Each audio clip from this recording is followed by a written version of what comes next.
Sound of Music, right? To our generation, it's what? The torture.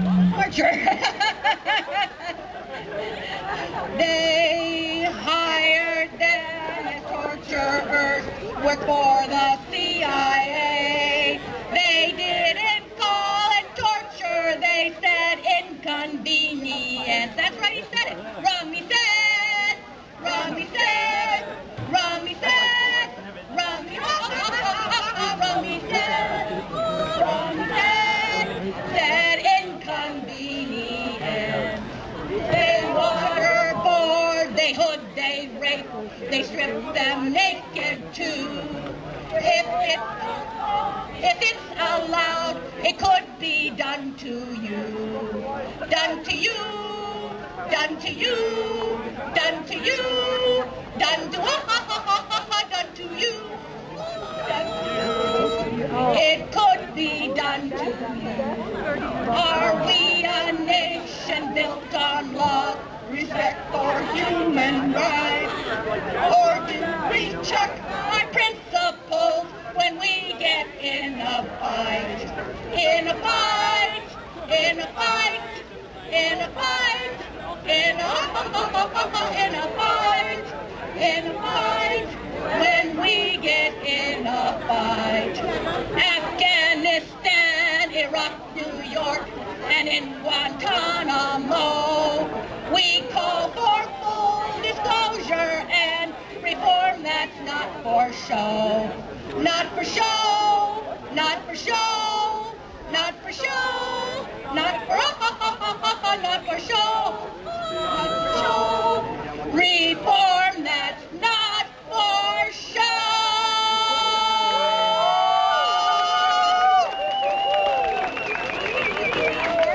No, Rumsfeld as Stanford. This is great to get with an alumni, and all of us are either neighbors of Stanford or in other ways Stanford connected. And we have one last song. It's going to be really short that we sing wherever we go. San Francisco down to San Jose. We cover the whole peninsula. And join in. You can sing along even if you don't have the words. Even if you can't sing, neither can we, so sing. When we make peace instead of war, when we make peace instead of war, put your hand up. How I want to be in that number. When we make peace instead of, when all the world has human rights, everybody. When all the world has human rights, how I want to be in that number. When all the world has human, when justice rules instead of ours, everybody. When justice rules instead of arms, how I want to be in that number. When justice rules instead of arms. Woo! Check out our website. It took us a long time to put it together because we're not all tech savvy like you guys. Anybody who wants to help us with the computer, it'd be a Sisyphean task, but I think Stanford students might be up to it. Thanks a lot.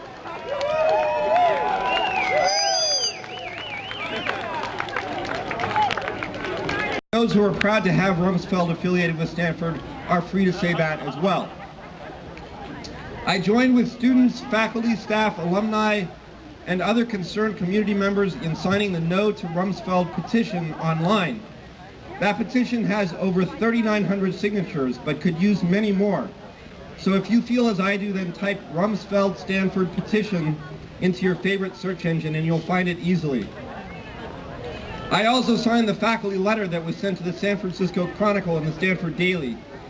I've been really happy to see many faculty become engaged and willing to speak out on this issue. The Faculty Senate voted to call Hoover Director John Razian to attend a meeting which is happening this afternoon at 3:15 at the law school to answer questions about the criteria that were applied in appointing Rumsfeld.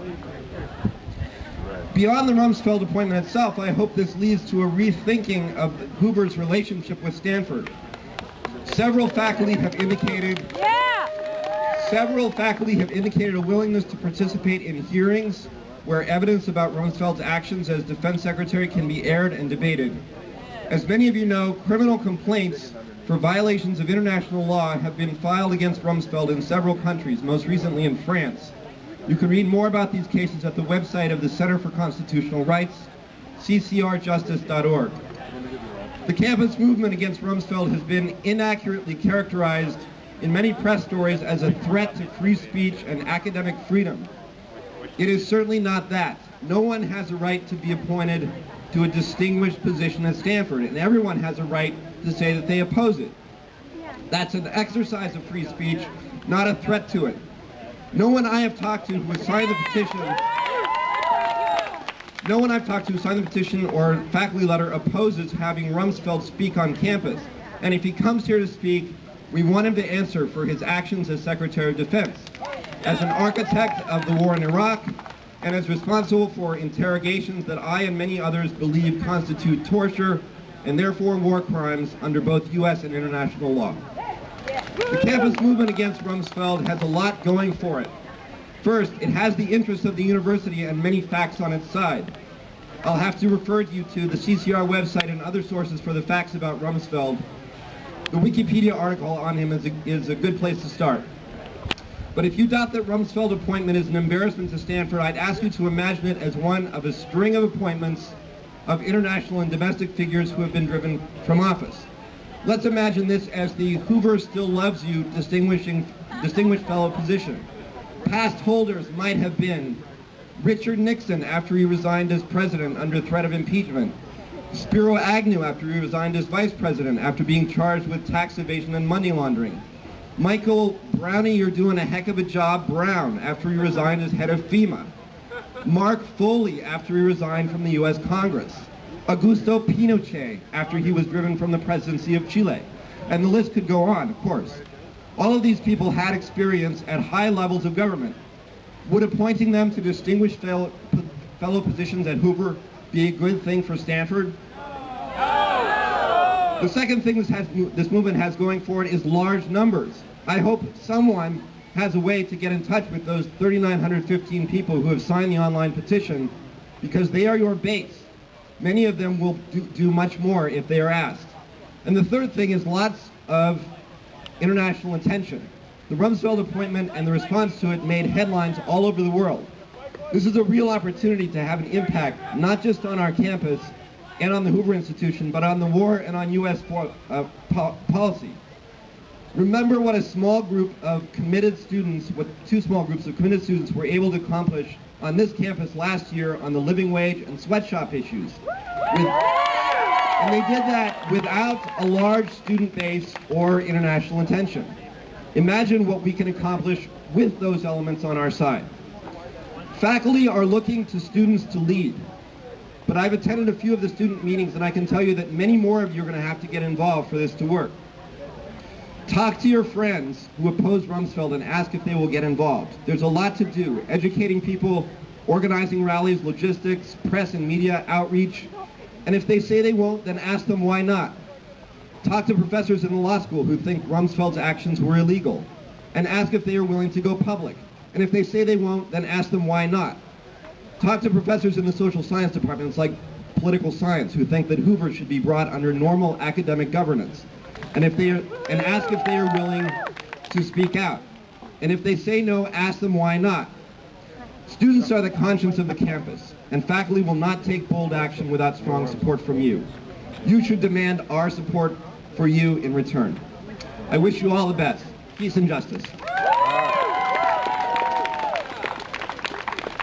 Who is that? Huh? Who is that? Thank you, Todd, for that great speech. And now we have Hilton Ogenzinger. I've really said a whole lot, and I will only just kind of back him up on a couple of things. First of all, congratulations to all of you for getting something going, and I would like to give my deepest thanks to the Hoover and to Donald Rumsfeld for instigating incredible amounts of resistance and thought on this campus. Without the Hoover, what will we do? To really make us aware of the vast contradictions and absurdities in this society, when we're at the moment of inviting Rumsfeld to a committee as a distinguished scholar to talk about terrorism and ideology at the same time that the Bush administration is cranking up in order to bomb Iran or to create the conditions that whoever does get elected will then continue with the kind of policies he's already done. The mess must expand would be the approach that the Bush administration is taking at this time, and sure enough it is expanding in Pakistan and Afghanistan and everywhere. So this is a wonderful thing. Rumsfeld's appointment got a tremendous response from faculty, from alums, from students, from staff. There is across the board people feeling a tremendous revulsion to what Rumsfeld stands for, and the whole idea of someone who, under the banner of scholarship, who has done everything he could to undermine objective thinking, to undermine truth, you know, the methodologies, the ethics of scholarship, or anything like that, to be welcomed to a campus like this. Not as politics, there are plenty of people who have a wide variety of political views on campus, but his practice has been to undermine everything of what a university is supposed to be about. And these problems have been going on for a long time. The whole thing of waterboarding, for example, Mark Twain and others wrote about waterboarding in the U.S. invasion of the Philippines in the end of the 19th century and the early 20th century. At that time, they called it the water cure, and people condemned it then, at that time. After World War II, it was condemned. So the whole idea that our country, our precious country, a country where we want to cultivate more and more the values of democracy, has to deal with people who are undermining in very blatant, overt ways all of the ideals of democracy in the name of, well, they'll fill in what the name is at various times. It is deeply, deeply disturbing. So as Todd said, a lot of this is up to you, to the students, and I'm really grateful that you've begun to move. Thanks a lot, and keep it up.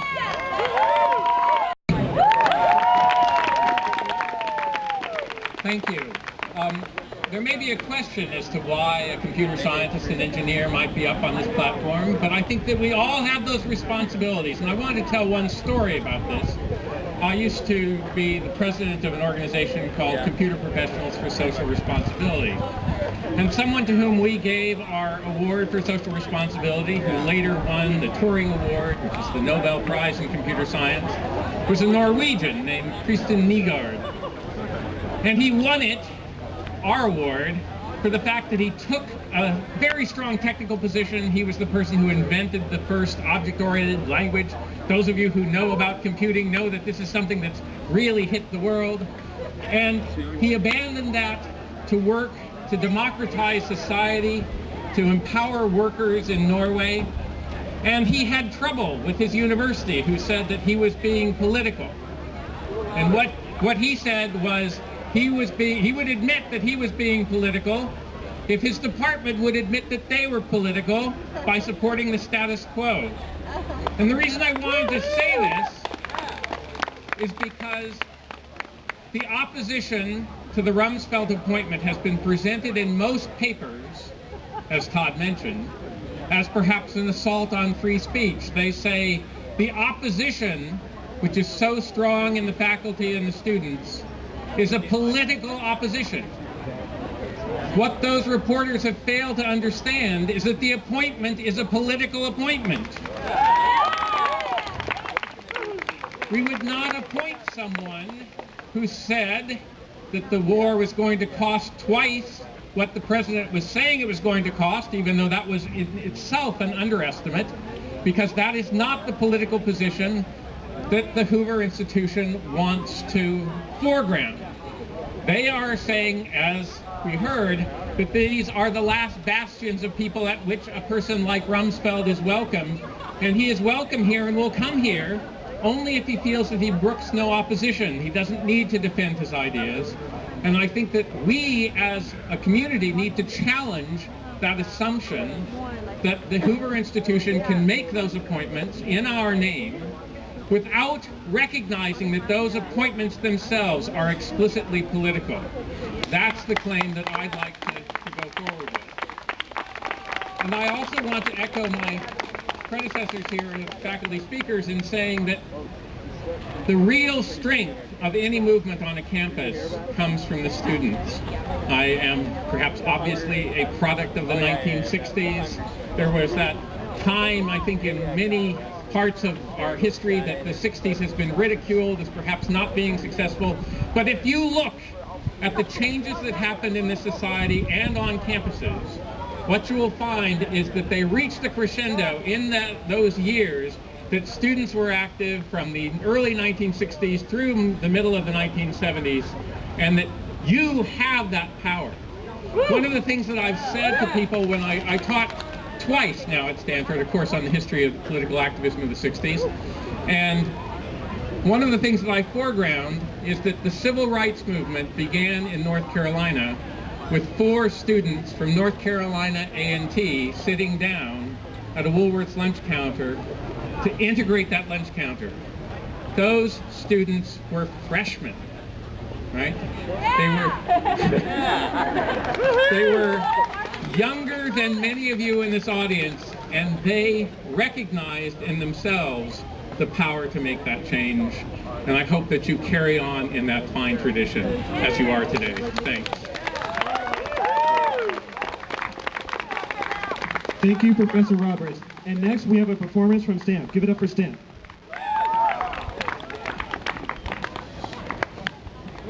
Hi, we are from STAMP, the Stanford Theater Activism Mobilization Project, and we will be reading some poems written by prisoners at Guantanamo Bay. This poem is called Humiliated in the Shackles. It's by Sami al-Hajj. And Sami al-Hajj was an Al Jazeera cameraman, Sudanese, and he was visiting his brother in Damascus after September 11th, when he got a call asking him to go to Pakistan to cover the impending war in Afghanistan. Instead, he ended up in Guantanamo, where he claims he has been severely and regularly beaten.